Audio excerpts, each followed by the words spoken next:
My wife doesn't love me anymore. That was the first thought that came crashing into my skull as her laughter cut through the kitchen like glass. Not the soft kind of laughter that once pulled me closer, but sharp, aimed at me like a dart. "You're a disappointment, Daniel," she said, shaking her head while swirling wine in her glass. "You settled. No ambition, no drive. Honestly, I should have known better." Her words burned hotter than the coffee in my hands. I wanted to believe she was joking, venting after a hard day, but the way her eyes lingered on me, cold and calculating, told me this wasn't about stress. This was truth, unfiltered and cruel. I swallowed hard, pretend the insult didn't hit me straight in the gut. I work. I pay the bills. I'm here every day. That's not enough. She smirked. Existing isn't the same as living. Then she turned away, leaving me standing there like an extra in my own marriage. That night, I lay on the couch, wide awake, listening to the creak of floorboards upstairs where she moved around in the bedroom we once shared.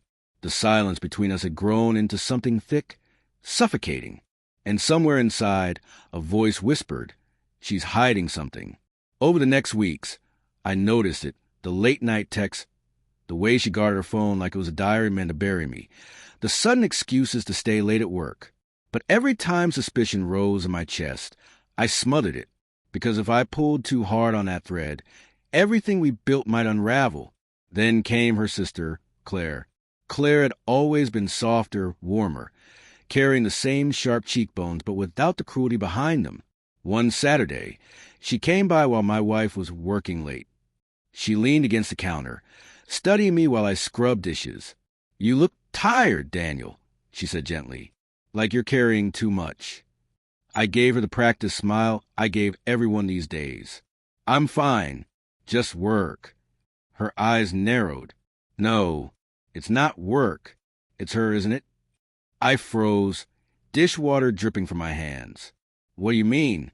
Claire hesitated, chewing her lip, then sighed. "You don't deserve the way she talks about you. She calls you dead weight. Says you're holding her back. I've told her she's wrong, but she won't listen." The words sliced deeper than I expected, because if Claire knew this much, how much worse was it behind closed doors? "Why are you telling me this?" I asked quietly. Her gaze didn't waver. "Because I hate watching you bleed for someone who doesn't even notice she's holding the knife." That night, I started paying attention differently. I checked her phone when she left it charging in the kitchen. Hidden messages, a name I didn't recognize. Phrases like, "He doesn't suspect anything," and "You're the one I actually want." My stomach turned cold. Still, I didn't confront her. Not yet, because I needed to see if Claire was right, if my wife had truly erased me from her heart. The breaking point came 2 weeks later at a dinner party with her co-workers.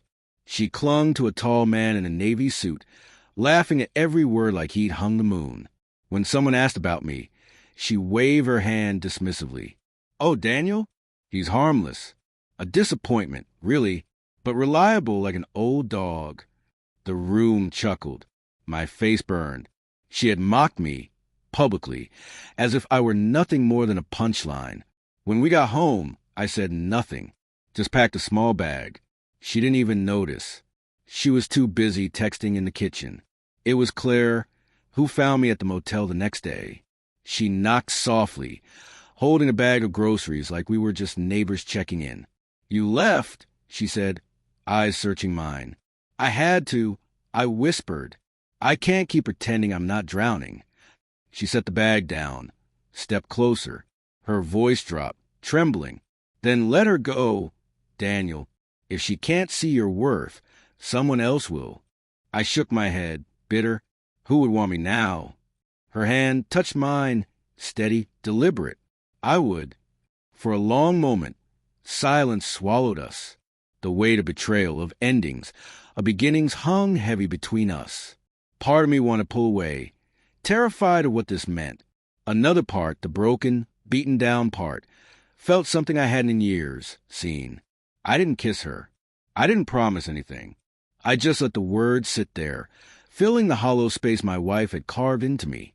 Later, when I confronted my wife with the truth, she didn't deny it. She laughed bitterly, saying, "You'll never leave. You're too weak." But she was wrong, because I already had. And for the first time in years, I wasn't a disappointment. I was free.